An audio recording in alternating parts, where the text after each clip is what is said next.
কক্সবাজার জেলার সদর থানার অন্তর্গত চাইন্দা পূর্ব ছড়ারপুর ইসলামী আদর্শ যুব সংঘের সংস্থার উদ্যোগে তাফসীরুল কোরআন মাহফিলের স্বনামধন্য সভাপতি, মঞ্চে বসা সম্মানিত ওলামা একরাম, সামনে বসা মুসলমান ভাইরা, পর্দা আড়ালের সম্মানিতা মা এবং বোনেরা, প্রাণ প্রিয় কক্সবাজারবাসী, দল মত নির্বিশেষে কোরআনের অনুষ্ঠানে যারা এসেছি বলছে আলহামদুলিল্লাহ। কোরআনে কারিমে আল্লাহ তাআলা জানিয়েছেন, লাকাদ কানা লাকুম ফি রাসূলিল্লাহি উসওয়াতুন হাসানা, তোমাদের জন্য মহত্তম আদর্শ লুকিয়ে রেখেছি আমি রাসূলুল্লাহর জীবনে। কার জীবনে? মুহাম্মদ ইবনে আব্দুল্লাহর জীবনে। কথা কোরআনে আল্লাহ দেয়নি, আল্লাহ দিয়েছেন রাসূলুল্লাহর জীবনে। মুহাম্মদ ইবনে আব্দুল্লাহ রাসূলুল্লাহ হয়েছিলেন কত বছর বয়সে? 40 বছর। যারা দাঁড়িয়ে আছে এদের বসতে দেওয়া যায় না নাকি? জায়গার দাঁড়িয়ে থাকেন, বসে থাকেন, যাই হোক, কর্তৃপক্ষের এখন জায়গা আর তো নেই নাকি? যেভাবে আছে এভাবে কথা বলা যাবে না। মাত্র 1 ঘন্টা। আমার শরীরও খুব ভালো না, কণ্ঠের অবস্থা ভালো না, চারিদিক থেকে সমস্যা, এই জন্য 1 ঘন্টা সময় দিন। আজকে আমরা আলোচনা করব কোন পাপের কারণে কোন গজব আল্লাহ নাজিল করেন। আমাদের দেশের সাথে দেখি মেলে কিনা। যদি মিলে যায় আশা করছি ওই সমস্ত অপরাধগুলো আমরা মাইনাস করার চেষ্টা করব ইনশাআল্লাহ। আলোচনার বিষয়, কোন পাপের কারণে কোন গজব আল্লাহ নাজিল করেন।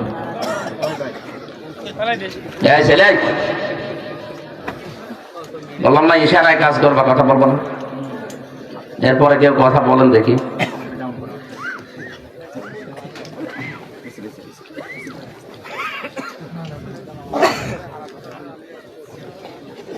এটা কি মমতাজের গানের অনুষ্ঠান?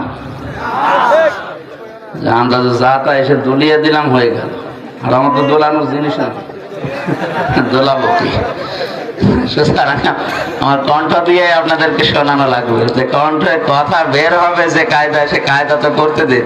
আপনারা তো কথা আমার উপরে বলছে, আবার কথা বলেন।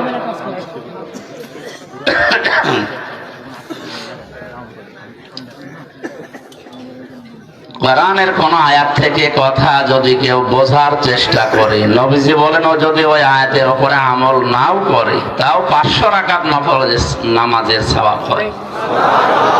আপনি 2 রাকাত নফল নামাজে পড়েন কিনা সন্দেহ, 500 রাকাত নফল নামাজের সওয়াব হবে। এ কথা শোনার পরে আমাদের আখিরাতের চিন্তা যাদের আছে তারা তো স্থির হয়ে যাওয়া দরকার। উসওয়াতুন হাসানা এ শব্দ আল্লাহ দুনিয়ার কাউকে দেননি। এই জন্য সত্যের মাপকাঠি, মানদণ্ড এই পৃথিবীতে একমাত্র একজন, বিশ্বনবী মুহাম্মদ রাসূলুল্লাহ। তাছাড়া দুনিয়াতে আর কেউ সত্যের মানদণ্ড হিসাবে গণ্য নয়। তারপরেও তিনি রাসূলুল্লাহ হিসাবে গণ্য হয়েছিলেন 5 বছর বয়সে, 10 বছর বয়সে না। তিনি রাসূলুল্লাহ হয়েছিলেন কত বছর বয়সে?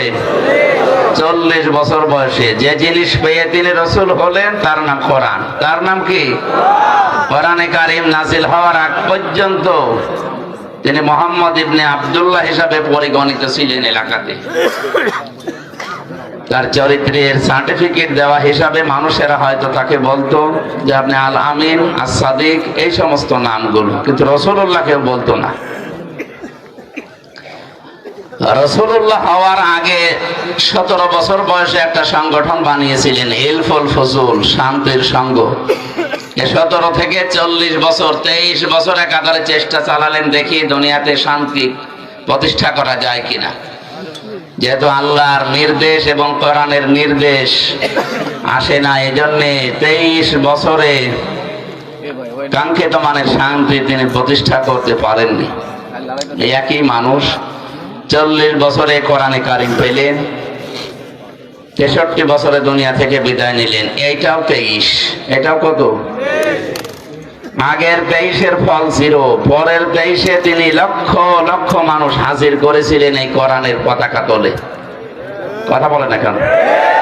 এমনকি শেষ ভাষণ যেদিন দিচ্ছিলেন তার ভাষণ ছিল মাত্র 27 মিনিট। বিদায় হজের ভাষণ কয় মিনিট? আর আমাদের নাকি 2-3 ঘন্টা ছাড়া ওয়াজই সাটে না, কারণ আমাদের কথার ভেতরে তো কোনো অর্থ নেই। নবীজির প্রতিটি কথার ভেতরে লক্ষ লক্ষ কথা লুকিয়ে থাকতো, সুবহানাল্লাহ বলে। যেন আমরা কথা বলবো অল্প, তাৎপর্যপূর্ণ, গবেষণাপূর্ণ, এই সমস্ত কথাগুলো বলে মানুষ যেন চিন্তা ভাবনা করে। আল্লাহ রাব্বুল আলামিন বলেন, ওয়ানজালনা ইলাইকাল যিকরা লিতুবায়্যিনা লিন-নাসি মা নুযিলা ইলাইহিম ওয়া লা'আল্লাহুম ইয়াতাফাক্কারুন। সূরা নাহলের 44 নম্বর আয়াতের শেষের দিকে আল্লাহ জানিয়েছেন, হে নবী, এই কিতাব, এই জিকির, এই আলোচনা আপনার কাছে আমি কেন দিলাম জানেন? আপনি জীবিত মানুষদের সামনে স্পষ্ট ব্যাখ্যা বিশ্লেষণ করে বোঝাবেন। আর যারা আপনার কথা শুনতে আসবে তাদের একটা দায়িত্ব দিলাম, তারা এই কথাগুলো শোনার পরে বাড়ি যেন চিন্তা ভাবনা করে। যেন এই মাহফিল প্রতিদিন হয় না, 1 বছর পরে মাত্র 4-5 ঘন্টার জন্য হচ্ছে, সেখানে আমার মাত্র 1 ঘন্টা 10-15 মিনিট। এই 1 ঘন্টা 10-15 মিনিটের ভেতরে যে কথাগুলো কোরআন থেকে, হাদিস থেকে গবেষণামূলক ভাবে আমরা বলার চেষ্টা চালাবো, আপনাদের উচিত হচ্ছে এই কথাগুলো নিয়ে আসলে আমাদের প্র্যাকটিক্যাল লাইফে চিন্তা ভাবনা করা। তাহলে নবীজির প্রথম 23 বছরে ফল ছিল, পরের 23 বছরে তিনি হিরো বানিয়েছিলেন হযরতে ওমরের মতো, আবু বকরের মতো। এমনকি তার সামনে যখন বিদায় হসে 27 মিনিটের বক্তব্যের সময় মানুষ ছিল তার সামনে প্রায় 1,14,000। কয়জন? 1,14,000 মানুষের সামনে শেষ ভাষণ দেওয়ার সময় নবীজি বলেছিলেন, তারাকতু ফীকুম আমরাইন, আমি 2টি জিনিস তোমাদের জন্য রেখে গেলাম। লান তাদিল্লু, তাদিল্লু মজারে, বর্তমান, ভবিষ্যৎ, প্রেজেন্ট, ফিউচার। এর আগে লান এসেছে, আরবি গ্রামার অনুযায়ী কথাটার অর্থ দাঁড়ায় কখনোই তোমরা পথভ্রান্ত হবে না, পথভ্রষ্ট হবে না, লাঞ্ছিত হবে না। এমনকি কথার ভেতরে না খেয়ে থাকবে না, এ কথা আছে। তাদিল্লু শব্দের প্রায় 33টা অর্থ আমি পেয়েছি। লাঞ্ছিত হবে না, না খেয়ে থাকবে না, মায়ের খাবে না, অপমান হবে না, দুনিয়ায় মাথা উঁচু করে তোমরা বাঁচতে পারবে। সে যে 2টা জিনিস রাখলাম, লাং তাদিল্লু মান তামাসাকতুম বিহিমা কিতাবাল্লাহ ওয়া সুন্নাতু রাসূলি। 1 নম্বরে তোমাদের জন্য আমি আল্লাহর কিতাব কোরআনে কারীম রেখে গেলাম, 2 নম্বরে আমার সুন্নাহ, আমার আদর্শ রাখলাম। জোরে বলেন সুবহানাল্লাহ। আমার মুসলমান ভাইরা, কথাগুলো খেয়াল করে শোনেন। 1,14,000 মানুষ তার সামনে। বিশ্ব নবীর ডান দিকে হযরতে আবু বকর, বাম দিকে ওমরের মতো মানুষ বসা ছিল। জাবালে রহমত, যেই পাহাড়ের উপরে তিনি দাঁড়িয়ে এই কথাগুলো বলছিলেন, আমি নিজে উঠেছিলাম ওই পাহাড়ে। বিশ্ব নবীর এই পাহাড়ের পাদদেশে 1,14,000 মানুষ দাঁড়িয়ে আছে। নবীজি কিন্তু হযরতে আবু বকরের নাম বলেননি, ওমরের নাম বলেননি। যে এই যে 2 জন আমার পাশে বসে আছে, এরা 2 জন এই জান্নাতি। এরা 2 জন কি? জান্নাতি। 10 জন মানুষকে জীবিত অবস্থায় যে জান্নাতের গ্যারান্টি দেওয়া হয়েছিল, তার ভেতরে এই 2 জনের নাম আছে না নেই? নবীজি কি বলতে পারতেন না, এই যে আবু বকরকে রাখলাম, এই যে ওমরকে রাখলাম, আমার পরে যদি এদেরকে অনুসরণ করো তোমরা জান্নাত পেয়ে যাবে? বলেছিলেন? বলেন বলেন। আমি জান্নাতের দিকে যাচ্ছি, আসো আমার সাথে, তোমাদের জান্নাতে নিয়ে যাব। এই কথা শুধু নবীজি একবার বলেছিলেন বদরের ময়দানে যাবার সময়। তিনি বলেছিলেন, আমি জান্নাতের দিকে যাচ্ছি, যার প্রশস্ততা আকাশ আর জমিনের চাইতেও বিস্তৃত। কে তোমরা জান্নাতে যাব? আসো আজ আমার সাথে। নবীজি বলেন, ওই দিন আমার সাথে যারা যোগ দিয়েছিল, যারা শহীদ হয়েছিল, পরেও যারা মারা গেছে, প্রত্যেকেই জান্নাতি। জোরে বলেন আল্লাহু আকবার।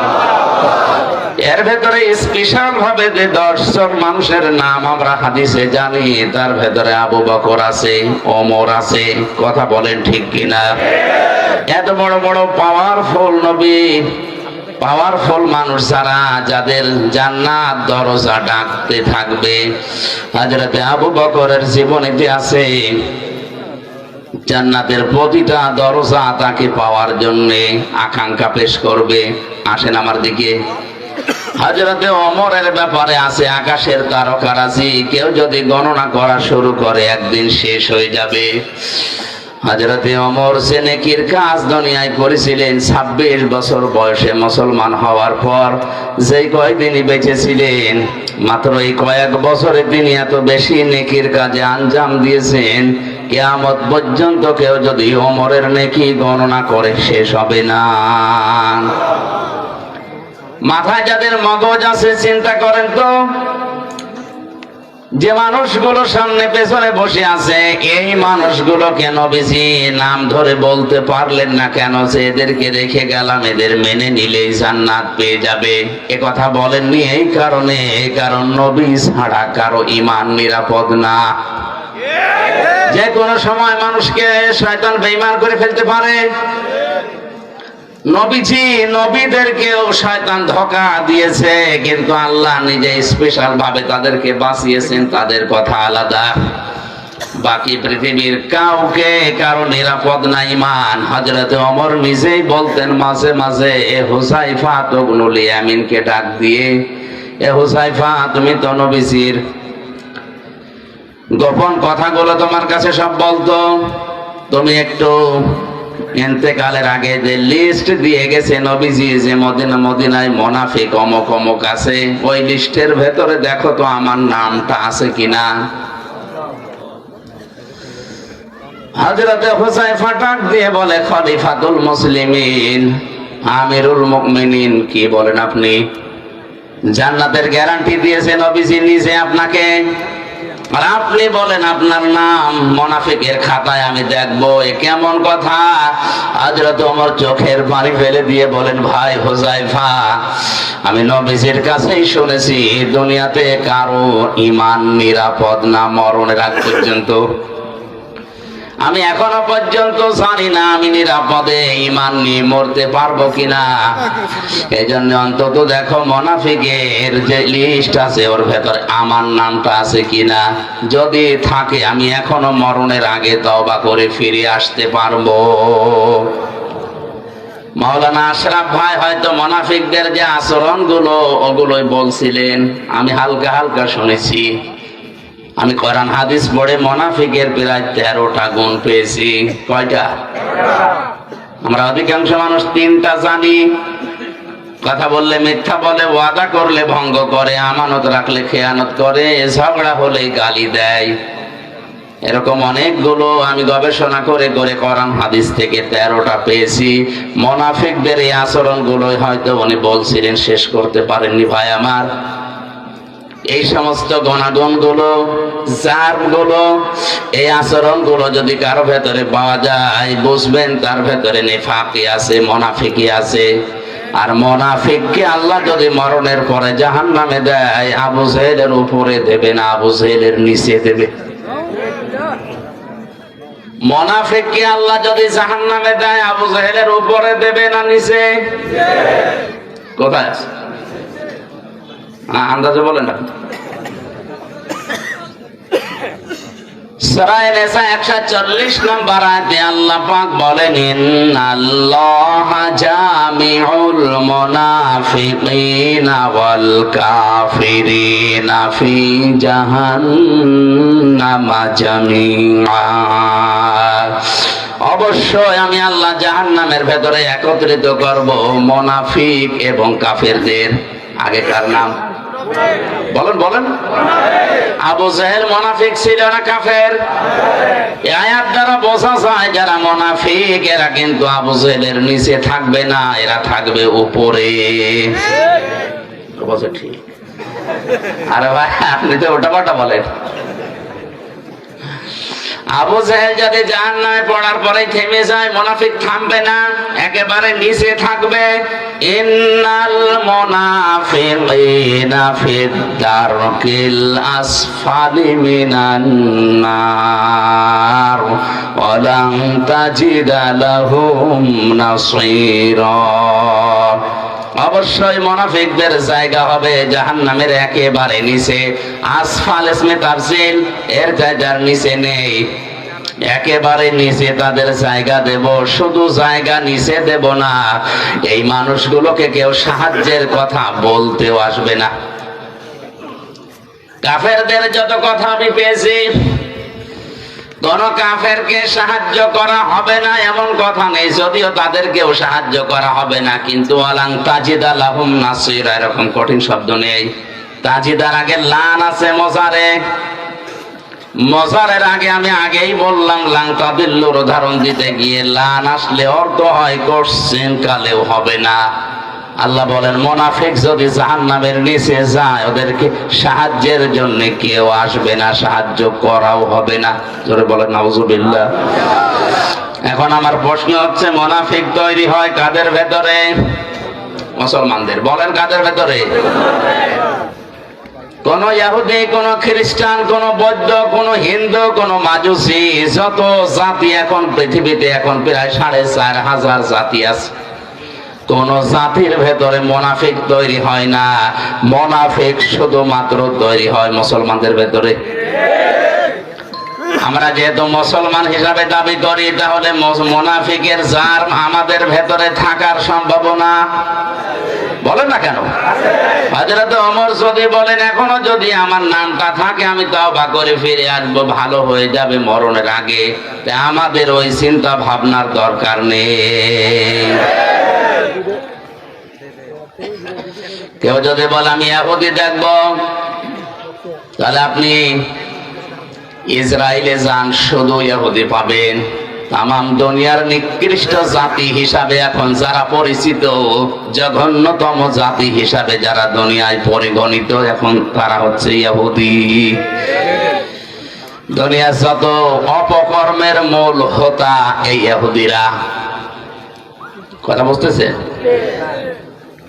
খ্রিস্টানকেও যদি দেখতে চাই, আপনি আমেরিকায় যান, শুধু খ্রিস্টান পাবেন। কেউ যদি বলে আমি বৌদ্ধ দেখবো, চীনে যান, মায়ানমারে যান, শুধু বৌদ্ধ পাবেন। কোন মানুষ যদি বলে আমি মুশরিক দেখবো, পাশের রাষ্ট্রে ভারতে যান, শুধু মুশরিক পাবেন। এখন যদি বলেন জাহান্নামের একেবারে নিচে থাকবে যারা মুনাফিক, আমি দেখবো, এই দেশে পাঠানো লাগবে, কারণ দেশে 96% মুসলমান। মুনাফিক এই দেশে থাকার সম্ভাবনা আছে না নেই? মুনাফিকদের 13টা আচরণের ভেতরে 11 নম্বরে আমি পেয়েছি, ওদের সব সহ্য হয়, আল্লাহর কোরআনের কথা সহ্য হয় না। কোরআনে কারীম জানিয়েছে, ওয়াইদা কিলা লাহুম তাআলাউ ইলা মা আনজালাল্লাহু ওয়া ইলার রাসূলি রাআইতাল মুনাফিকিনা ইয়াসুদ্দুনা আনকা সুদুদা। সূরা নিসার 61 নম্বর আয়াতে আছে, আল্লাহ পাক বলেন, হে নবী, যখন আপনি মানুষদেরকে বলবেন আসো আল্লাহ এবং রাসূলের আদেশের দিকে আসো, রাআইতাল মুনাফিকিনা, আপনি দেখতে পাবেন মুনাফিক যারা ইয়াসুদ্দুনা আনকা সুদুদা, আল্লাহ এবং রাসূলের আইনের কথা, আদর্শের কথা বলা মাত্রই তারা আস্তে করে পেছন দিক থেকে কেটে পড়বে। হয়তো বিভিন্ন নাম দিয়ে তারা কাটবে। কিছু কিছু মানুষ বলবে এটা রাজনীতি, আজ দেশে বলে না। আল্লাহর আইনের কথা বলতে গেলে, রাসূলের আদর্শের কথা সঠিকভাবে তুলে ধরতে গেলে বলে এইটা রাজনীতি, এ ওয়াজ হচ্ছে না, আস্তে করে চলে যায়। আপনি বলেন 1500 বছর আগে সূরা নিসার 61 নম্বর আয়াতে আল্লাহ যা যা বলেছে বাংলাদেশের সাথে এখন মিলে যাচ্ছে। আমার তো মনে হয় আমি যে কথা বলছি এখন খাপের খাপ, মমতাজের আপনি যাই হচ্ছে না, মুনাফিক দেশে এখন আছে।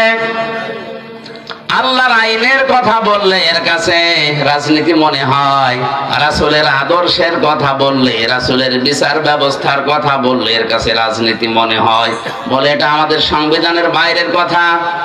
পৃথিবীর সবচাইতে বড় সংবিধান আল্লাহর কোরআন। وَكَذَلِكَ أَنزَلْنَاهُ حُكْمًا عَرَبِيًّا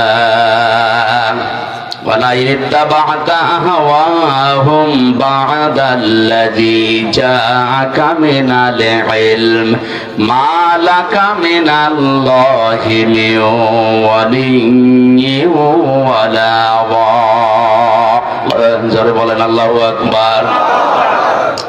সূরা রদের ভেতরে আল্লাহ পাক জানিয়েছেন, হে নবী, এই কোরআনকে আমি আল্লাহ দুনিয়ায় সংবিধান করে নাজিল করলাম। এইটা বাদ দিয়ে কোনো মানুষ যদি মন মস্তিষ্কের তৈরি করা মন মতো আইন কানুন নিয়ম নীতি বানিয়ে পরিবার সমাজ চালাতে চায়, সে কাউকে সাহায্যকারী হিসাবে পাবে না। জোরে বলেন নাউজুবিল্লাহ। এই জন্য আমাদের উচিত হচ্ছে, আমরা যেহেতু মুসলিম, আমাদের একমাত্র আদর্শ হওয়ার কথা যার নাম বলেছি উসওয়াতুন হাসানা, দুনিয়ায় কেউ না, মুহাম্মাদুর রাসূলুল্লাহ। আজকের পোস্টারের প্রথমে আপনারা লিখে দিয়েছেন, তোমাদের জন্য রাসূল সাল্লাল্লাহু আলাইহি ওয়াসাল্লামের জীবনে মহত্তম বা সর্বোত্তম আদর্শ লুকিয়ে আছে আল কোরআন। এটা সূরা আহজাবের 21 নম্বর আয়াতের প্রথম অংশে আছে। আমার প্রশ্ন, পরবর্তী শব্দগুলো লিখতে পারতেন। আল্লাহর নবীকে আদর্শ হিসাবে পাবে যাদের ভেতরে তিনটা গুণ আছে। কয়টা? আয়াতের পরবর্তীতে আল্লাহ সিরিয়াল করে দিয়েছেন, লিমান কানা ইয়ারজুল্লাহা ওয়াল ইয়াউমাল আখিরা ওয়া যাকারাল্লাহা কাসীরা। এক নম্বরে যে মানুষগুলো লিমান কানা ইয়ারজুল্লাহ, আল্লাহ রাব্বুল আলামিনের দিকে যারা ফিরে আসে, রাজা ইয়ারজু মানে ফিরে আসা। দুই নম্বরে যে মানুষগুলো দুনিয়াতে ওয়াল ইয়াউমাল আখিরা, কিয়ামতে জবাব দেওয়া লাগবে, বিশ্বাস করে। তিন নম্বরে যাকারাল্লাহ কাসীরা, যাদের জীবনে সবচাইতে বেশি আল্লাহর আলোচনা হয়। কার? বলেন বলেন। তাহলে এই বাংলাদেশে 18 কোটি মানুষের জন্য রাসূলুল্লাহ আদর্শ এখনো সবার জন্য হয়নি, কারণ এই তিনটা গুণ আমরা অধিকাংশ মানুষের ভেতরে দেখতে পাচ্ছি না। এক কথা বলা না, আমি শর্ত দিলাম মাওলানা হাফিজকে, আপনি যদি কুষ্টিয়ায় যান আপনার সাথে আমি যাব। শর্ত দিয়েছিলেন আপনি যদি যান। এখন উনি যদি সকালে না যায়, আমার যাওয়ার দরকার আছে। আল্লাহ তাআলা বলেন, উত্তম আদর্শ, সর্বোত্তম আদর্শ তোমাদের জন্য রাসূলুল্লাহ, কিন্তু তিনটা গুণ থাকা লাগবে। কয়টা? সবাই বলেন, সবাই বলেন।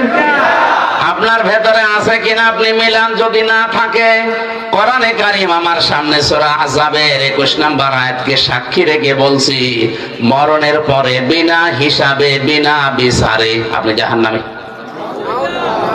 আপনি যতই নামাজ পড়েন, রোজা রাখেন, 5 কলি 10 কলি 20 কলি মাথায় দেন, যদি মনে করেন আমার তো ঈমান আছে না, আপনার ঈমান নেই। কারণ এই তিনটা গুণ যদি কারো না থাকে, সে রাসূলুল্লাহকে আদর্শ পায়নি। আর রাসূল যার আদর্শ হয়নি, ওর ঈমান নেই, ওটা বেঈমান।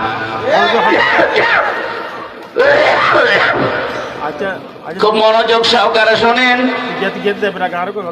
আল্লাহ রাব্বুল আলামিন বলেন,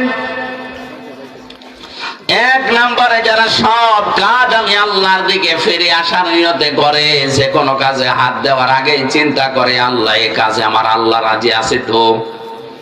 আজকে যে গাড়িতে আসলাম, লোকটাকে আমি এর আগে কোনোদিন দেখেছি বলে মনে হয় না, কিন্তু যে ভালোবাসা আমার প্রতি দেখিয়েছে, দুনিয়ার স্বার্থ পাওয়ার জন্য না, এটা আল্লাহর জন্যে। দুনিয়ায় যাকে আপনি ভালোবাসবেন, যাকে এগিয়ে দেবেন, সাহায্য করবেন, লোক দেখানোর জন্য, স্বার্থ পাওয়ার জন্য না। যে মানুষগুলো শুধুমাত্র আল্লাহর জন্য কাউকে ভালোবাসে। দুই নম্বরে ওয়াল ইয়াউমাল আখিরা, কিয়ামতের দিবসে যারা বিশ্বাস করে। সে জন্মের পর থেকে শুনছে কিয়ামত হবে, কিয়ামতের দিন আছে, কিন্তু কিয়ামত যে কিভাবে হবে, কিয়ামতে জবাব দেওয়া লাগবে, এই বিশ্বাস যদি কোনো মানুষের ভেতরে একবার জন্ম হয়ে যায়, ওর জীবন থেমে যাবে।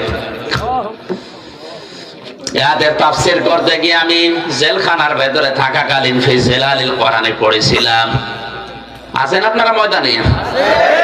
খলিফাতুল মুসলিমিন হযরত ওমর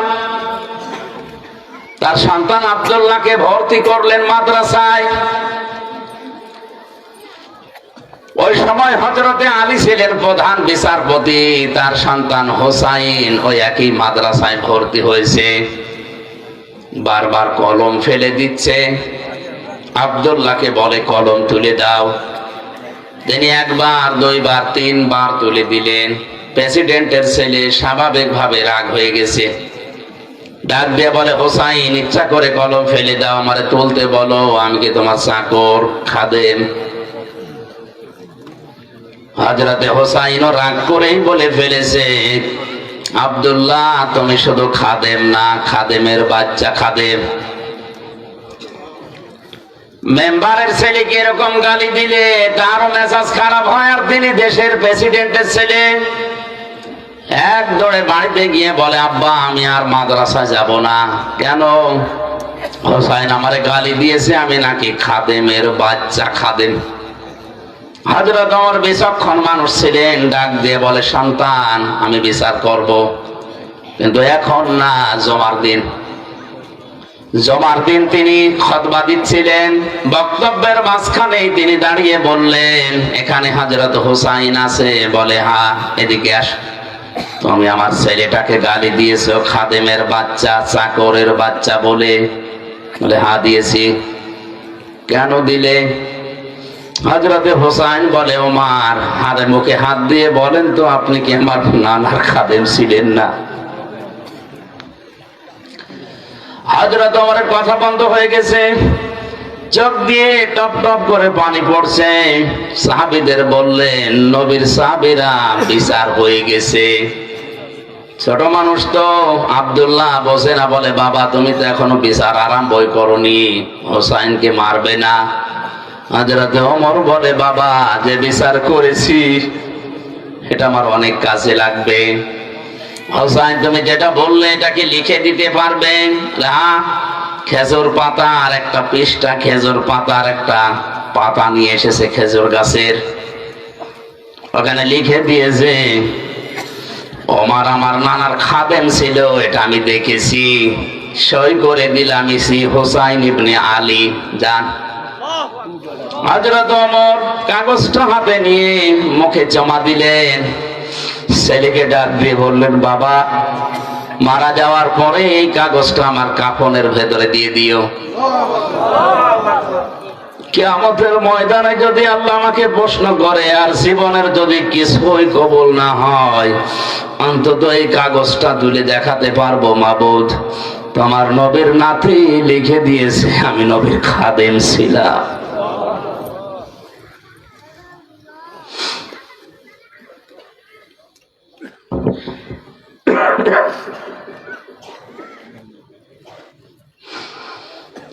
এই ওসিলাই হলো তুমি আমাকে আজকে মাফ করে দাও। এই ধরনের মানুষেরা কিয়ামতের যে বিশ্বাস, যে ভয় তাদের ছিল, এরপরও একটা দুর্বল হাদিস বলছি শিক্ষার জন্য। হযরত ওমরেরও আল্লাহর দরবারে নিজের জীবনের মাত্র কয়েক বছরের হিসাব দিতে লেগেছিল, প্রায় 12 বছর। ইন্তেকালের পরে প্রায় 12 বছর পার হয়ে গেল। হযরতে আব্দুল্লাহ একবার স্বপ্ন দেখলেন, হযরত ওমর সুন্দর পোশাক পরে নদী থেকে আসতেছে গোসল করে। ডাক দিয়ে বলে, বাবা কোথায় ছিলেন? কতদিন আপনাকে দেখি নাই। হযরতে ওমর বলে, বাবা আজকে 12 বছর আমি দুনিয়ার জীবন ছেড়েছি, মহান আল্লাহ আমার জীবনের হিসাব নিচ্ছিলেন। শেষ পর্যন্ত তিনি আমাকে বলেছে, ওমর তোরে মাফ করে দিলাম। কারণ আল্লাহ যদি কারো প্রতি ন্যায় বিচারও করে সে বাঁচবে না, যদি সঠিক বিচারও কারো প্রতি করে সে বাঁচবে না। অন্যায় বিচার তো আল্লাহ করেই না, ন্যায় বিচার করলেও কেউ পার পাবে না। আল্লাহ যদি কাউকে বাঁচাতে চাই বলবে শেষে যে তোরে মাফ করে দিলাম। আল্লাহ যদি অবিচার করেন এ কথা বিশ্বাস করবেন না, আল্লাহ অবিচার করেন না। আল্লাহ যদি কারো উপরে ন্যায় বিচার করেন সে বাঁচবে না, সে ধরা খাবে। কথা বুঝতেছেন? আল্লাহ অবিচার, কথা বলেন না কেন? আল্লাহ অবিচার, ন্যায় বিচার করলে বাঁচার কোন উপায়? আল্লাহর কাছ থেকে যদি কেউ বাঁচতে চায় একটা মাধ্যম আছে যে আল্লাহ আমারে মাফ করে দাও। হযরত ওমর বলেন আমারে শেষ পর্যন্ত আল্লাহ ডাক দিয়ে বলেন ওমর তোরে মাফ করে দিলাম। ফেরেশতা আমারে নিয়ে গোসল করিয়ে জান্নাতের নহর থেকে এই যে সাদা পোশাক জান্নাতের এটা পরিয়ে আমাকে বলছে যান, আপনি জান্নাতে যান। ও কক্সবাজারবাসী, হযরত ওমরের যে জীবনী শুনলেন, আকাশের তারকার চাইতে যার নেকির কাজ জীবনে বেশি ছিল। কোন রাস্তা দিয়ে গেলে শয়তান পর্যন্ত 40 দিন ওই রাস্তায় যেতে ভয় পেত। এত বড় পাওয়ারফুল মানুষ নবীজি বলেন একবার আমার স্ত্রীরা আমার কাছে এইটা দেন ঝগড়া করছিল। হযরতে আবু বকর আসলেন, স্ত্রীদের ঝগড়া থামে না। হযরতে ওসমান আলী এসেছে, তাদের ঝগড়া থামে না। হযরতে ওমর কিছুক্ষণ পরে বাইরে থেকে সালাম দিয়েছে, আসসালামু আলাইকা ইয়া রাসূলুল্লাহ। স্ত্রীরা বলছে আপনি থাকেন, আমরা গেলাম। কারণ এখন যে লোকটা এসেছে এর মুখের আগে হাত চলে। হযরতে ওমরকে দেখে ওই দিন নবীজি বলেছিলেন ওমর তুমি যে রাস্তা দিয়ে চলো ও রাস্তায় শয়তান পর্যন্ত চলে না। এই ধরনের মানুষ যদি কিয়ামত নিয়ে এই টেনশনে থাকে আমাদের কি হয়েছে বলেন? নবীজিকে আদর্শ পাওয়ার জন্য কিয়ামতে জবাবদিহি করা লাগবে, এই টেন্ডেন্সি এই বিশ্বাস আমাদের জন্ম দেওয়া লাগবে। এটা নেই এই জন্য আজ দুর্নীতি হয়, এইটা নেই এই জন্য আজ বেগম পাড়া তৈরি হয়, এইটা নেই এই জন্য আজ আমাদের অধিকারগুলো আমরা আদায় করতে পারি না। এটা যদি কোনো মানুষ 100 ভাগ বিশ্বাস করে যে আমার জবাব দেওয়া কিন্তু লাগবে, দুদিন আগে দুদিন পরে ওর জীবন এমনিতেই পাল্টিয়ে যাবে। মক্কার ওই মানুষগুলো তাদেরকে জোতা মেরে লাঠি মেরে মানুষকে হেদায়েত করেনি। নবীজি এই কিয়ামতে জবাব দেওয়া লাগবে এই কথাগুলো যখন তুলে ধরেছেন, ওই মানুষ যাদের বিবেক ছিল, বুদ্ধি ছিল, যাদের কপালে হেদায়েত ছিল, তারা এমনিতেই এই কথাগুলোর উপর ঈমান এনে পাল্টিয়ে গেছে। আমি রাসূলুল্লাহকে আদর্শ পাওয়ার জন্য 3 নম্বরে বলেছিলাম ওয়াযাকারাল্লাহা কাসীরা, যাদের জীবনে সব চাইতে বেশি জিকির থাকবে, আলোচনা থাকবে আল্লাহর। আল্লাহ কাসীর দিয়েছেন, কলিলানে দেননি, আবার কাসীরুন দেননি, কাসীর আছে। সব চাইতে বেশি তাদের মুখে, তাদের পরিবারে, সমাজে, রাষ্ট্রে, তাদের সব জায়গায় নাম থাকবে, আলোচনা থাকবে কার? কালিমাতুল্লাহি হিয়াল উলিয়া, আল্লাহর কালিমা তাদের উপরে থাকবে। আমার মনে হয় সংসদ ভবন থেকে শুরু করে আমাদের এই ইউনিয়ন পরিষদের অফিস পর্যন্ত সব জায়গায় আল্লাহু আকবার বড় করে লিখে রাখা দরকার। দেখলে আল্লাহর নাম মনে হয়। কিন্তু এগুলো না দিয়ে এমন এমন জিনিস আমরা টাঙিয়ে রাখি, আল্লাহর নাম তো দূরের কথা, কার নাম মনে হয় আল্লাহ জানে।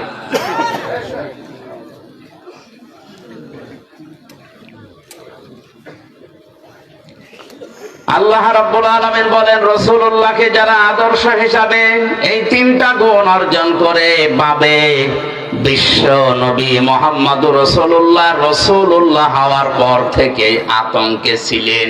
কিসে ছিলেন? বলেন বলেন। 1 থেকে 40 বছর তার সমস্যা হয়নি। 40 থেকে 63, 23 বছরে 82 বার তাকে ডাইরেক্ট হত্যা করার জন্য ইহুদিরা চেষ্টা চালিয়েছে। শুধু চেষ্টাই চালিয়ে শেষ করে দেয়নি, মরণের পরেও তার লাশ পর্যন্ত চুরি করার জন্য তারা ব্যস্ত ছিল। এই জন্য ওই 23 বছর রাসূলুল্লাহকে যারা মেনে নিয়েছে তারাও বিপদে পড়েছে, কিন্তু 1 থেকে 40 যারা ওই সময় মেনেছিল, তার সাথে ছিল, তাদের কোনো বিপদ হয়নি। এমনকি পুরো আরব জাহানে তাদের একটা শত্রুও ছিল না। আর রাহিকুল মাখতুম, এই ঐতিহাসিক সিরাত গ্রন্থে আপনি দেখবেন 1 থেকে 40 বছর পর্যন্ত নবীজির পেছনে মানুষ ছিল না, তা না ছিল। কারণ হিলফুল ফজল যেদিন গঠন করেন তার সাথে ওই এলাকার যুবকেরা অনেকেই যোগ দিয়েছিল। সামাজিক উন্নয়নমূলক অনেক কাজ তিনি এই সংগঠনের মাধ্যমে এলাকায় করতেন। কিন্তু দুঃখজনক হলেও সত্য, একটা শত্রুতার ওই সময়ের ভেতরে তৈরি হয়নি। একই মানুষ 40 বছরে কোরআনে কারিমটা হাতে পাওয়ার পরে যতদিন এটা তার কাছে ছিল ততদিন তার শত্রুর অভাব ছিল না। এই জন্য আমরা যদি কেউ বলি আমি নবীওয়ালা কাজ করি না, আপনি মোহাম্মদ ইবনে আব্দুল্লাহর কাজ করেন, এই জন্য আপনার সমস্যা হয় না। কেউ যদি রাসূলুল্লাহর কাজ আরম্ভ করে, রাসূলুল্লাহর যেভাবে আরম্ভ হয়েছিল 3 বছর তিনিও ছেলে ছিলেন, আপনারও থাকা লাগতে পারে।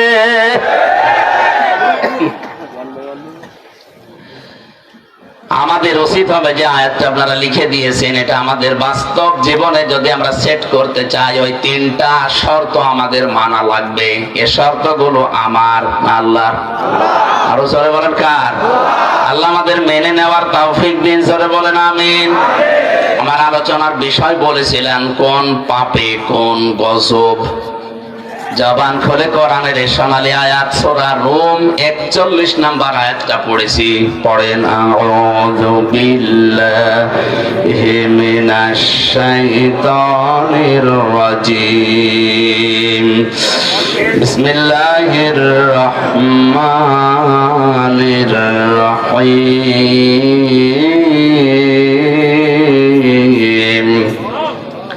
ظهر الفساد في البر والبحر بما كسبت أيدي الناس ليذيقهم بعض الذي عملوا لعلهم يرجعون।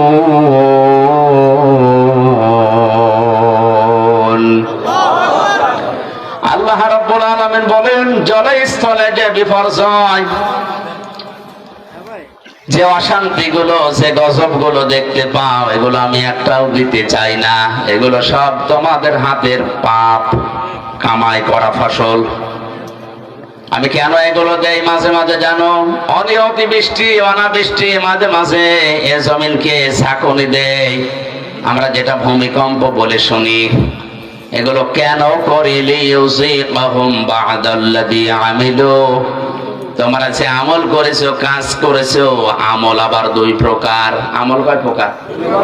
একটা বদ আমল, একটা নেক আমল। এই বদ আমল যারা দুনিয়ায় করে তাদেরকে আমি আল্লাহ একটু থামাতে চাই, এই আযাবগুলো দিয়ে তাদেরকে আমি আল্লাহ একটু বাধা দিতে চাই, দেখি তারা ফিরে আসে কিনা। লাআল্লাহুম ইয়ারজিউন, আমি চাই যে তারা ফিরে আসুক। কপাল পোড়া মানুষ আমরা, মাঝে মাঝে এগুলো আমাদের সামনে আসতেছে, এগুলো দেখার পরও আমরা ফিরে আসা দূরের কথা, আমাদের বিদ্যা আরো বাড়ে। সরার ভেতরে আল্লাহ জানিয়েছেন, এটা 29 নম্বর আয়াতে আছে, ওমা সাবাকুম মিন মুসিবাতিন ফাবিমা কাসাবাত আইদিকুম ওয়া ইয়াফু আন কাসীর। তোমরা যত অন্যায় করো, পাপ করো, সব পাপের শাস্তি যদি আমি আল্লাহ দেই, শ্বাস ফেলার সময় তোমরা পেতে না। আমি আল্লাহ অধিকাংশ গুলোই মাফ করে দেই, কিছু পাপের শাস্তি দুনিয়ায় পাঠাই যেন তোমরা আমি আল্লাহর দিকে ফিরে আসতে পারো। বাংলার মুসলমানেরা আজকে আমি কয়েকটা পয়েন্টের উপরে সাজিয়েছি। আমি দেখতে চাই এই পাপগুলো যদি বাংলাদেশে হয়, ওগুলোর জন্য আপনি যতই দোয়া দরুদ পড়েন, তাবিজ কবজ গলায় দিন, থামাতে পারবেন না। আল্লাহর শাস্তি ওটা ছেড়ে দেওয়া লাগবে।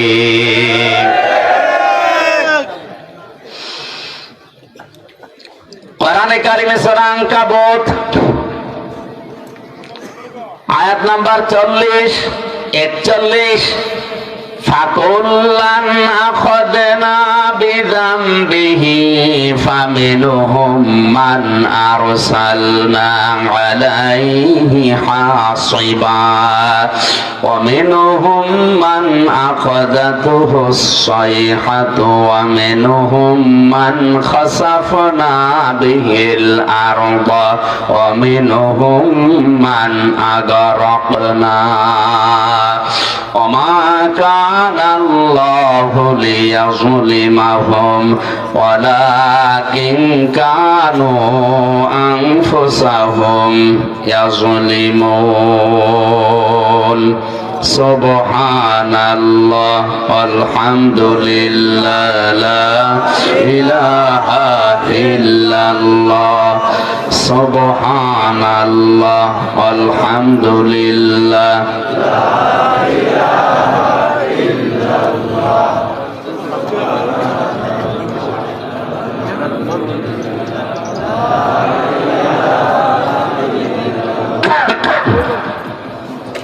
জিকির জোরে করেন সুবহানাল্লাহ আলহামদুলিল্লাহ লা ইলাহা ইল্লাল্লাহ লা ইলাহা ইল্লাল্লাহ মুহাম্মাদুর রাসূলুল্লাহ। আয়াত বুঝতে কষ্ট হচ্ছে? আল্লাহ রাব্বুল আলামিন বলেন, যুগে যুগে বহু মানুষকে আমি তাদের পাপের জন্য পাকড়াও করেছিলাম। কাউকে আমি ঝঞ্ঝা নামক বৃষ্টি দিয়ে, পাথরের বৃষ্টি দিয়ে, কাউকে ডুবিয়ে, কাউকে পানি দিয়ে, জলোচ্ছ্বাস দিয়ে দুনিয়া থেকে আমি তাদেরকে বিদায় করে দিয়েছি। কাউকে জমিনের ভেতরে গেড়ে দিয়েছি। আমি কারো উপরে আল্লাহ জুলুম করি না, মানুষ নিজেরাই নিজেদের উপরে জুলুম করে। কথা বলেন ঠিক কিনা? আমি প্রথম বলেছিলাম আল্লাহর বিচার ব্যবস্থা 3 প্রকার। 1 নম্বরে আল্লাহ জুলুম, এই কথা বলে না কেন? 2 নম্বরে আল্লাহ ন্যায় বিচার করলে কেউ বাঁচবে, 3 নম্বরে কেউ বাঁচতে চাইলে আল্লাহর রহমত। এজন্য আল্লাহ অবিচার করেন না। 2 নম্বরে আমার আল্লাহ ন্যায় বিচার করলে কেউ বাঁচতে পারবে না। 3 নম্বরে কেউ বাঁচতে চাইলে আল্লাহর ক্ষমা পাওয়া লাগবে। যে সমস্ত পাপের জন্য আল্লাহ তাদেরকে ধরেছিলেন, দেখি ওই পাপগুলো এখন বাংলাদেশে আছে কিনা। আল্লাহ রাব্বুল আলামিন বলেন, وإلى مدين أخاهم شعيبا قال يا قوم اعبدوا الله ما لكم من إله غيره قد جاءتكم بينة من ربكم فأوفوا الكيل والميزان ولا تبخسوا الناس أشياءهم ولا تفسدوا في الأرض بعد إصلاحها ذلكم خير لكم إن كنتم مؤمنين الله أكبر। আমি শুআয়বকে পাঠিয়েছিলাম মাদিয়ান শহরে তার ভাইদের কাছে। এ কোরআনে অনেকগুলো নবীর দাওয়াতি সিস্টেম দেওয়া আছে। তারা দাওয়াত দিত এই কায়দায়, এই পদ্ধতিতে। এখানে শুআয়ব আলাইহিস সালামের নাম দিয়ে আল্লাহ কিছু শিক্ষা দিতে চেয়েছেন। একটু ভালো করে শুনেন। হযরতে শুআয়ব আলাইহিস সালামকে মাদায়েন শহরে তার ভাইদের কাছে আল্লাহ পাঠিয়ে বললেন, তুমি দাওয়াত দাও, হে আমার জাতির লোকেরা, আল্লাহ বাদে কোনো মাবুদ নেই, ইলাহ নেই, ইবাদত পাওয়ার যোগ্যতা কারো নেই। আমরা যারা সত্যি নবীদের উত্তরসূরি দাবি করছি, আল্লাহর কসম আমরাও কিন্তু এই কথাই আপনার কাছে বলছি। আল্লাহ ছাড়া ইবাদত পাওয়ার যোগ্যতা কারো।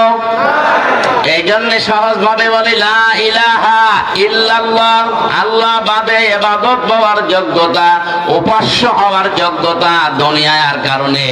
এ কথা বললেই হিন্দুরা রাগ করে, কারণ ওদের দেবতা একটা দুইটা না, কয়টা? 33 কোটি। ওদের দেবতা 33 কোটি। এই জন্য ওদের রাগ হবে। আল্লাহ ছাড়া ইবাদত পাওয়ার, উপাসনা পাওয়ার যোগ্যতার কারণে কথা বললে ইহুদির মন আপনি পাবেন না, খ্রিস্টানের মন আপনি পাবেন না। ওয়ালান তারদা আনকাল ইয়াহুদ ওয়ালান নাসারা হাত্তা তাত্তাবিআ মিল্লাতাহুম কুল ইন্না হুদাল্লাহি হুয়াল হুদা। হে নবী, কখনো ওরা আপনার পদে ইহুদি খ্রিস্টানরা রাজি হবে না যতক্ষণ আপনি তাদের যে ধর্ম অনুসরণ না করবেন। ওদের ধর্মে খোদা কয়জন? 33 কোটি। কারো কারো 3 জন, কারো 2 জন। বিভিন্ন জিনিসকে তারা খোদা হিসাবে মেনে নিয়েছে, উপাস্য হিসাবে ইবাদত পাওয়ার যোগ্যতা তারা ভাগ ভাগ করে দিয়েছে। একমাত্র জাতি মুসলিম। 175 কোটি মানুষের ভেতরে হয়তো ভুল ত্রুটি থাকতে পারে, কিন্তু লা ইলাহা ইল্লাল্লাহর ব্যাপারে কোনো পার্থক্য আমাদের নেই। আমরা মনে প্রাণে বিশ্বাস করি, এ কথা কাজে লাগাতে চাই। আল্লাহ ছাড়া ইবাদত পাওয়ার যোগ্যতা কারো, উপাসনা পাওয়ার যোগ্যতা কারো। কারণ নবীদের দাওয়াত এইটাই ছিল, ইয়া কওমি ইবুদুল্লাহ মা লাকুম মিন ইলাহিন গায়রু। আল্লাহর ইবাদত করো, কারণ তিনি ছাড়া কোনো ইলাহ নেই। এরপরেই হযরতে শুআয়ব আলাইহিস সালাম তার জাতির লোকের কাছে যে মেসেজটা দিয়েছেন, নবীদের দাওয়াতি পদ্ধতি আপনাকে আমি বলছি। বাদজা আতকুম বাইয়িনাতুম মির রাব্বিকুম, অবশ্যই তোমাদের রবের পক্ষ থেকে তোমাদের কাছে স্পষ্ট দলিল, প্রমাণ, নিয়ম নীতি, আইন কানুন এসেছে।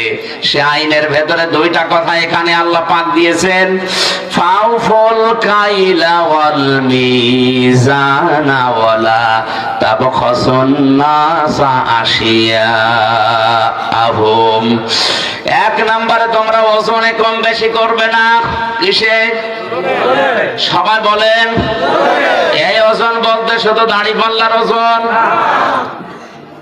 এখন তো অনেকে দাড়ি পাল্লায় তুলে দেওয়ার চিন্তায় আছে। হাইকোর্টের সামনে বিশাল একটা দাড়ি পাল্লা টাঙানো আছে, 2 দিকের মাপই সমান।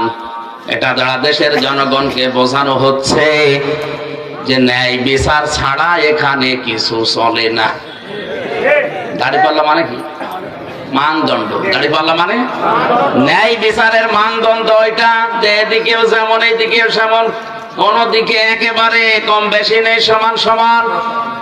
আচ্ছা, তো বিচার ব্যবস্থার দিকে তাকালে আজ যেটা দেখতে পাচ্ছি আমরা, ন্যায় বিচারের তুলনায় অবিচারই বেশি হচ্ছে। ন্যায় বিচারের তুলনায় অবিচার যদি না হবে, কোন কারণে আমি 3টা বছর জেল খাটলাম, আপনি জবাব দেন।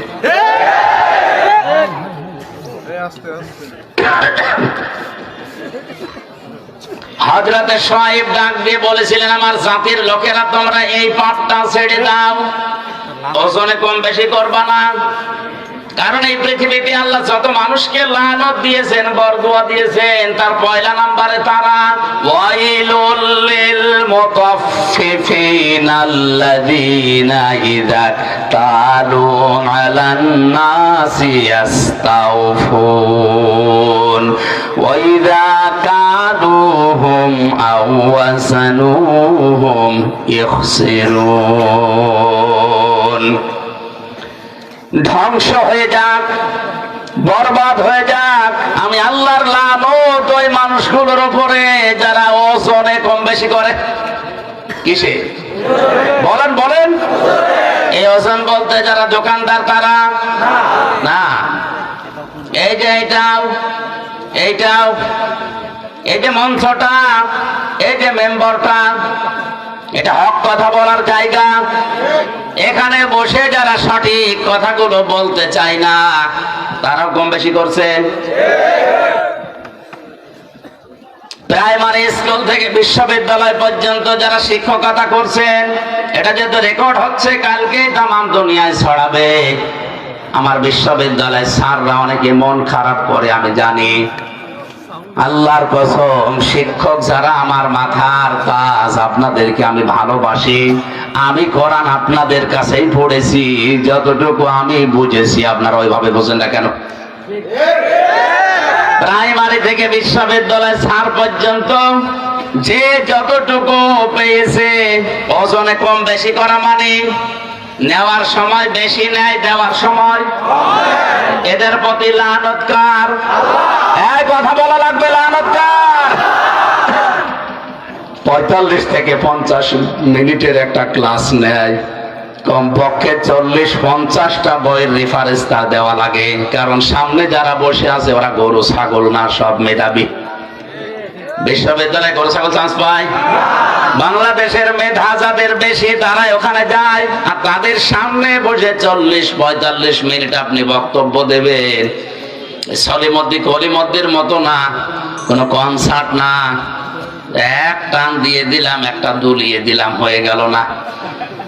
অন্তত বিশ্ববিদ্যালয়ে যারা ক্লাসের মতো ক্লাস নেয় তাদের 40-50টা বইয়ের রেফারেন্স দেওয়া লাগে। কারণ আমরা জানি ভার্সিটিতে কোনো বই ওইভাবে নেই। স্যারদের লেকচার গুলো থেকে লাইব্রেরিতে হাজার হাজার বই আছে, ওখান থেকে বাছাই করে প্রশ্নের উত্তর তৈরি করা লাগে। এই যে স্যাররা এই পর্যায়ে এসেছে, তাদের কত মেহনত করা লেগেছে, তারাও তাদের শিক্ষকের কাছ থেকে কত কিছু পেয়েছে। নেওয়ার সময় তারা তো ঠিক মতোই নিয়েছে, কিন্তু দেওয়ার সময় অধিকাংশ স্যাররা আমাদেরকে ওইভাবে দিতে চায় না।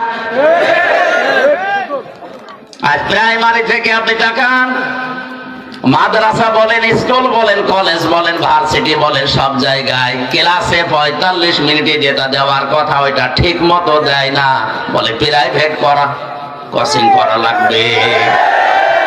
এই যে আপনি নেওয়ার সময় ঠিক মতো নিয়েছিলেন, দেওয়ার সময় ঠিক মতো দিলেন না, এইটাই ওয়াইলুল লিল মুতাফফিফিন।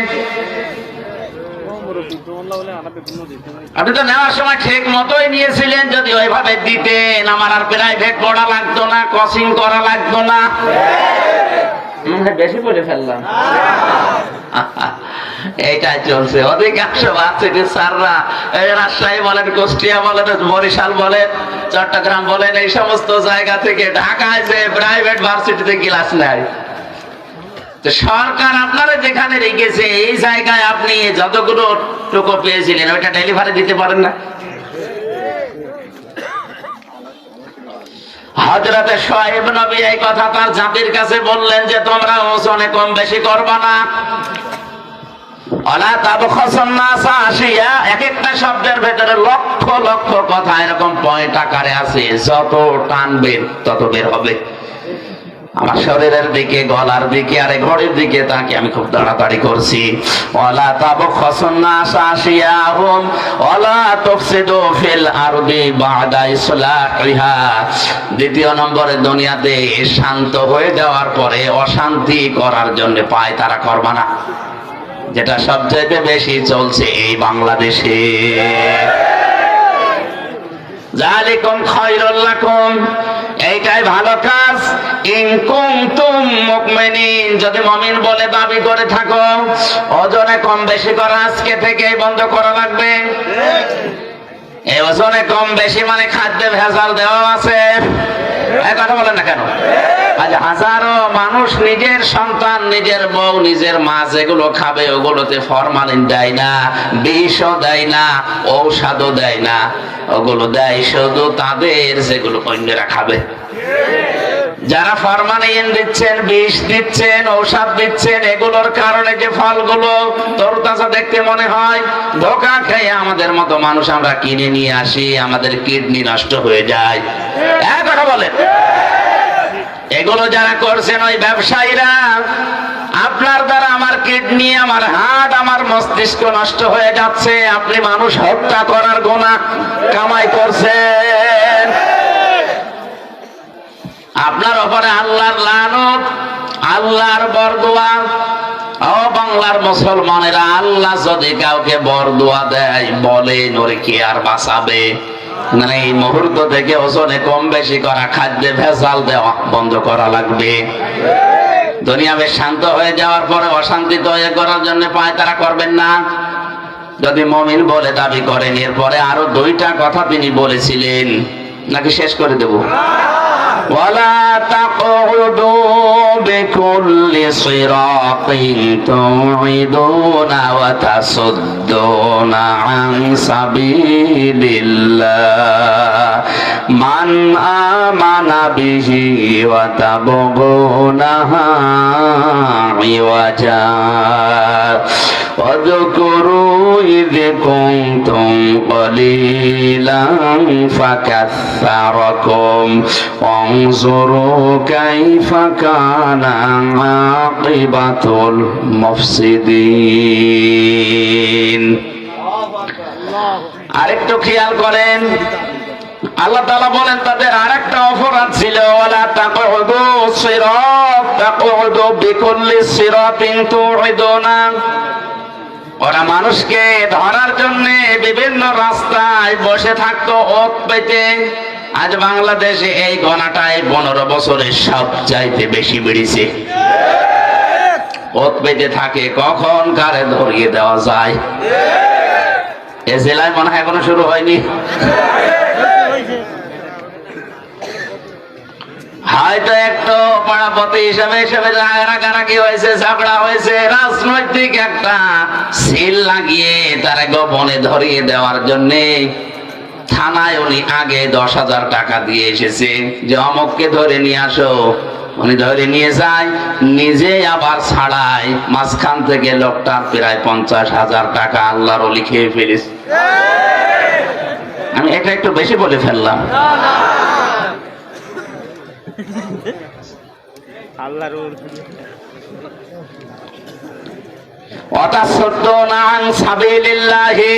দুই নম্বরে তারা গোনা করতো, 4 নম্বরে তাদের অপরাধ ছিল এইটা, ওরা আল্লাহর রাস্তা থেকে মানুষকে সরিয়ে দেওয়ার জন্য বিভিন্ন কায়দা কৌশল কাজ কারবার করতো। এত কাজে মানুষ যাচ্ছে, কোনো অসুবিধা নেই, আল্লাহর দিকে আল্লাহর পথের দিকে মানুষ আসলে বাধা। এই গুনাহগুলোর জন্য আল্লাহ রাব্বুল আলামিন হযরত শুআয়ব আলাইহিস সালামের জাতির উপরে যে গজব নাযিল করেছিলেন। এখনো যদি কোনো মানুষ এই কাজ কারবার গুলো বন্ধ না করে, জমিনে ওজনে কম বেশি করা, খাদ্যে ভেজাল দেওয়া, দুনিয়া শান্ত হয়ে যাওয়ার পরে অশান্তি করার জন্য পায়তারা করে বেড়ানো, মানুষকে বিপদে ফেলার জন্য মোড়ে মোড়ে বসে থাকা, এ থোকায় থোকায় শব্দটা আছে। ওয়ালা তাকউদু বিকুল্লি সিরাতিন তুইদুনা ওয়া তাসুদ্দুনা আন সাবিলিল্লাহ। তোমরা বসে থেকো না, মানুষকে ধরিয়ে দেওয়ার জন্য, বিপদে ফেলার জন্য কোন রাস্তার মোড়ে মোড়ে গোপনে, কিচ্ছু জানে না, ঘরে ঘুমিয়ে আছে, চোখ খুলে দেখছে জেলখানায়। কি গো, তুই গাছ কেটেছিস, তুই গাড়িতে আগুন লাগিয়েছিস, অথচ কিচ্ছু জানে না। 2-1 দিন ঠিক ওইভাবে কেটে যাচ্ছে, চোখ খুলে আবার দেখছে বাড়িতে। কি গো, খোঁজ নিয়ে দেখা গেল বাড়ি থেকে প্রায় 2 লাখ টাকা চলে গেছে। এইটা যদি কেউ বন্ধ না করে, আমার আল্লাহ তাদের উপরে মাঝে মাঝে ভূমিকম্প দেয়। রানা পেলা চাই এমনি ধসে পড়েনি। অনেকে বলেছিল যে মনে হয় অনেকে ধাক্কা দিয়ে ফেলে দিয়েছে। আরে ভাই, ধাক্কা দিয়ে বিল্ডিং ফেলে দেওয়া, আপনি ফেলেন তো দেখি। 357টা বিল্ডিং এ ফাটল ধরেছে এবছরে। সারা বাংলাদেশের জরিপ, 357টার উপরে বিল্ডিং এ অলরেডি ফাটল ধরে গেছে। পানির স্তর গুলো, এই লেয়ার গুলো নেমে যাচ্ছে। قل أرأيتم إن أصبح ماؤكم غورا فمن يأتيكم بماء معين। হে নবী, আপনি ওদেরকে বলেন তো, আমি যদি পানির লেয়ার নিচে নামিয়ে দেই, দুনিয়ায় কে আছে তোদেরকে পানি দেবে? কে বলছে? আল্লাহ। এই জন্য আমাদের উচিত হচ্ছে এই অপরাধগুলো যারা করছে বন্ধ করি, নয়তো যতই দোয়া দরুদ পড়েন, তাবিজ কবজ লাগান, কাবার ইমাম এনে দোয়া করালো ভূমিকম্প বন্ধ করতে পারবেন না। কারণ ১৫০০ বছর আগে কোরআনে আল্লাহ এই কথাগুলো জানিয়েই দিয়েছেন। আসাব গসব গুলো আসে এমনিতেই না। কক্সবাজারে তো আমার মনে হয় এই ২-৩ দিন আসার পরে আমি যেটা দেখতে পাচ্ছি, যেভাবে ঢেউ গুলো আসতেছে সাগরে, ১০ হাত ১৫ হাত ২০ হাত উঁচা হয়ে ঢেউ আসবে, আল্লাহর নির্দেশ শুধু লাগবে। আল্লাহ এটা পারে না। আল্লাহ যদি একবার বলে ৪০ হাত উঁচা হয়ে ঢেউটায়, তাহলে এই জেলা না, এ দেশ পুরা পানির নিচে চলে যাবে। আল্লাহ এটা করতে ১০ বছর লাগবে। ইন্নামা আমরুহু ইযা আরাদা শাইআন আইয়াকুলা লাহু কুন ফায়াকুন। আল্লাহ পাক বলেন, আমি যখন কোন কাজের আদেশ করি তখন কিছুই লাগে না, শুধু কোন বলি, ফায়াকুন, এটা হতে ১ সেকেন্ডও সময় লাগে না। এজন্য আমাদের উচিত আমাদের পাপের কাজগুলো ছেড়ে দেওয়া, থেমে যাওয়া। আমি মুসলিম শরীফ থেকে একটা হাদিস আসার সময় পড়ছিলাম, ৬ প্রকার নারীকে আল্লাহ জাহান্নামে দেবে বলে ঘোষণা দিয়েছে। কয় প্রকার? মা বোন যারা এসেছেন খুব ভালো করে শুনবেন, মোবাইল থাকলে সেভ করে নিন।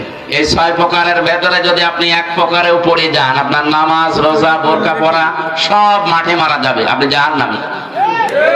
১ নম্বরে যাদের মাথার চুল খোলা থাকে স্বামী বাদ দিয়ে অন্য কারো জন্যে, এরকম মেয়ে লোকের দেশে এখন আর নেই। যে হোটেলে আছে আল্লাহর ওলিরা সব ওই হোটেলে উঠেছে। একজন মেয়ে লোক যদি চুল খুলে রাখে, শুধুমাত্র খুলে রাখতে পারবে তার স্বামীর জন্য, স্বামী বাদে পৃথিবীতে কারো জন্য মেয়ে লোকের চুল খুলে রাখা জায়েজ নেই। এমনকি বাবাকেও চুল খুলে দেখানো জায়েজ নেই। কথা বুঝতেছেন? একজন মেয়ে লোকের চুল যত তার স্বামী দেখবে, তার চোখের পাওয়ার বাড়বে, তত সওয়াব বেশি পাবে ওই মেয়েটা। এমনকি আল্লাহর নবী জানিয়েছেন, কোন স্বামী যদি স্ত্রীর মাথায় হাত বুলিয়ে দেয়, যতগুলো চুল পড়বে অতগুলো সওয়াব পাবে। আর অন্য যত মানুষের চুল দেখবে, অতগুলো সাপ আল্লাহ বানিয়ে কবরে পাঠাবে। চুল ওরা দেখায় স্বামীকে না, পরপুরুষকে বেশি। এই জন্য যেই মহিলার মাথার চুল খোলা থাকবে স্বামী বাদ দিয়ে অন্য কারো জন্য, সে জাহান্নামী। ২ নম্বরে স্বামীকে যেই মহিলা সম্মান করে না। ৩ নম্বরে স্বামীকে বাদ দিয়ে দেবর, ননদ বা অন্য কারো সাথে যারা হাসি তামাশায় লিপ্ত থাকে বেশি সময়, স্বামীর কাছে আসলে মুখ গোমরা হয়ে থাকে। আর যদি দেবর পায়, স্বামী গিয়েছে ঘাস কাটতে, বাগে ধরে খাক, আমার দেওরা বেশি থাক। একটা কবিতা এরকম পড়েছিলাম কোথায় যেন, তো স্বামী ঘাস কাটতে গেছে মাঠে, ওরে বাগে ধরে খেয়ে ফেলুক, আমার দেওরা বেশি থাক। স্বামী বাদ দিয়ে অন্যের সাথে যদি কেউ হাসি তামাশা করে, মজা করে, আর কি আড্ডা করে, এই মহিলা জাহান্নামী। ৪ নম্বরে যে মহিলা অপবিত্রতা থেকে পবিত্রতার খবর রাখে না, শরীর খারাপ হয়েছে, কবে যে পবিত্র হবে ওর খেয়ালই নেই, স্বামীর যে হক আছে ওর মনেও নেই। এই জন্য যখনই শরীর অসুস্থ হবে, সুস্থ হওয়ার পর থেকে নিজেকে পরিষ্কার পরিচ্ছন্ন করে স্বামীর জন্য উপস্থাপন করা লাগবে। ৫ নম্বরে মিথ্যা বলে, গীবত করে, এরপর আবার কসম করে কথায় কথায়। মেয়েদের স্বভাব এটা বেশি, ওরা কিছু হলেই কসম কাটে। কসম যদিও কাটে, আবার ছেলের মাথায় হাত দিয়ে, স্বামীর মাথায় হাত দিয়ে কসম কাটে। এমনকি কাবা শরীফের ছবি টাঙানো বলে কাবার কসম। দুনিয়াতে একজনের নামে শুধু কসম কাটা যায় আছে, কে? বলেন বলেন। আমরা কসম কাটি বড় যে জিনিস সে জিনিসের উপরে এ দুনিয়ার সব চাইতে বড় বলেন বলেন। আর আল্লাহ যখন কসম কাটেন তখন কসম কাটেন ওই জিনিসের সাথে যেই জিনিসের সাথে আমাদের জীবনের সম্পর্ক আছে। আমাদের জীবনের সম্পর্ক আছে সময়ের সাথে। কিসের সময় আছে? এই জন্য আমির হামজা আছে, সময় নেই হামজার দাম। এখন যদি আমার সময় শেষ হয়ে যায় আপনারাও আমাকে নামিয়ে দেবেন, আর আমার জীবনের সময় যদি শেষ হয়ে যায় আমাকে মানুষ আর হামজা বলবে না, মরহুম হামজা বলবে। এজন্য মানুষের জীবন সংক্রান্ত কথাগুলো বলতে গিয়ে আল্লাহ জানিয়েছেন ওয়ালা আসরি ইন্নাল ইনসানা লাফি খুসর। সময়ের কসম, জীবনের কসম, হায়াতের কসম, ইতিহাসের কসম। যেহেতু মানুষের হায়াত আছে, মানুষ আছে, জীবন আছে, মানুষ আছে, এগুলো না থাকলে মানুষের আর দাম থাকে না।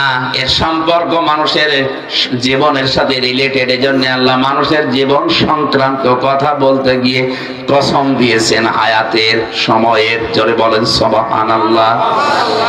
আমরা যেহেতু কসম দিতে পারি শুধুমাত্র আল্লাহ ছাড়া, আর কারণ আমি না। মা বোন যারা এসেছেন, কসম যদি কাটতেই হয় আল্লাহ নামে কাটবেন। তাছাড়া পৃথিবীর কোন পীর বাবার নামে, কোরআনের নামে, কাবা শরীফের নামে ছেলের মাথায় মেয়ের মাথায় হাত দিয়ে কসম কাটা জায়েজ নেই। 6 নম্বরে যারা অন্যের শোক দেখে জ্বলে,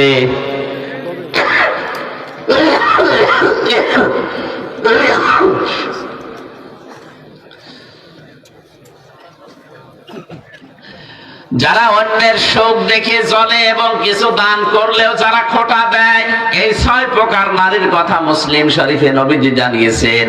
আশা করছি মা বোন যারা এসেছেন এই 6 প্রকারের কোনো কিছু যদি আপনার ভেতরে থাকে আপনি এই মুহূর্তে নিজেকে পাল্টাবেন।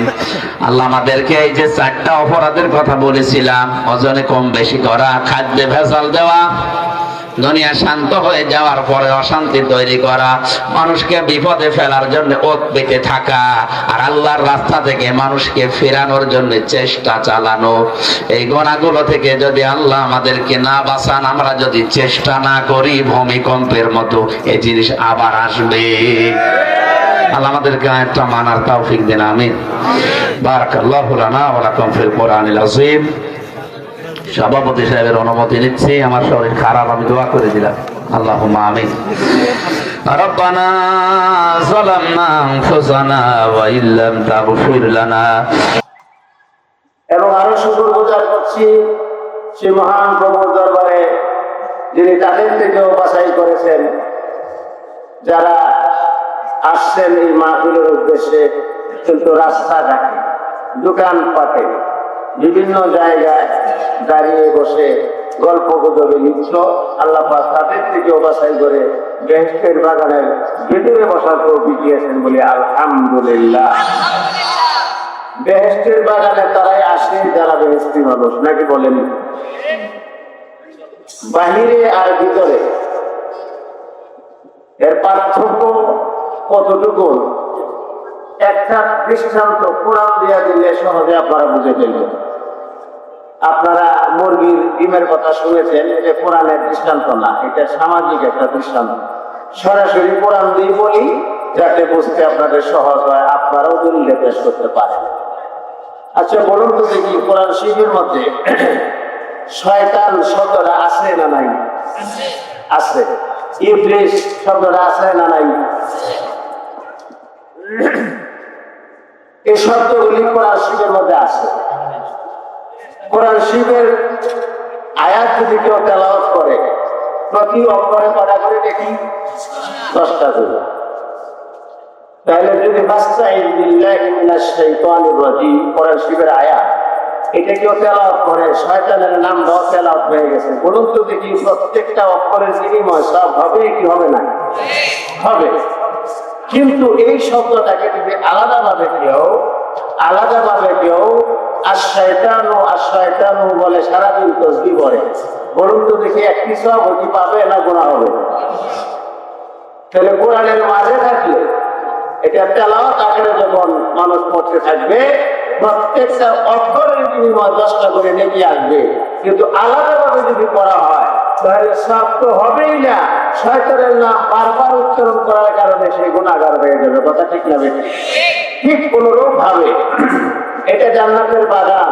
যতক্ষণ পর্যন্ত আজকের এই কোরআন এবং হাদিসের আলোচনা চলতে থাকবে ততক্ষণ পর্যন্ত এই জায়গাটা রিয়াজুল জান্নাত, জান্নাতের বাগান হিসাবে পরিগণিত হবে। এটা জান্নাতের বাগান।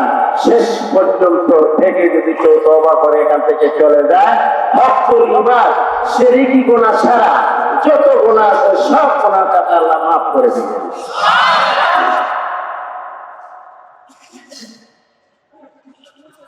এইরকম গুনাহ মাফের পরিবেশে আইসা আমরা খুশি না বেজা, বেশি না কম? তাহলে চিল্লাইয়া বলবো মারহাবা, আলহামদুলিল্লাহ। আশেপাশের মানুষগুলো আমরা না গেলেও মাহফিলে মোটামুটি লোক উপস্থিত হয়ে গেছে, নাকি বলেন? আমার ভাইয়েরা, আজকে মাহফিল এখানে হইতেছে, 1 বছরের মাঝে এখানে মাহফিল নাও হইতে পারে, সুবর্ণ সুযোগ আর হয়তো আমাদের মিলবে না। আজকে ওলামায়ে কেরাম আসতেছেন বিভিন্ন জায়গা থেকে। আমি তো আমার অবস্থাটা হলো ঘরটা মুরগি ডাইটা বরাবর, ঘরের মুরগি ডাই বরাবর। আমার মায়া শুনতে শুনতে আপনারা অনেকে বুড়াই হয়ে গেছে, কারণ 20 বছর ধরে তো এলাকায় বক্তব্যই নেই। হয় মসজিদে শুনছেন, নাইলে মাহফিলে শুনছেন। বক্তব্য দিতে দিতে আমার বক্তব্য আর নাই, বক্তব্য দিব কি পুরাতন কথাই, নাকি বলে? কিন্তু দূর থেকে যারা আসতেছে ওলামায়ে কেরাম, তাদের আশারা কি ফজিলত। গ্রামে দিয়া যদি কেউ একজন হাত সাহের ওখানে আলেম হেঁটে হেঁটেও যায়, তবুও আল্লাহ পাক আলেমের খাতিরে ওই গ্রামের 40 দিন পর্যন্ত কবরে আযাব মাফ করে দেন। সুবহানাল্লাহ।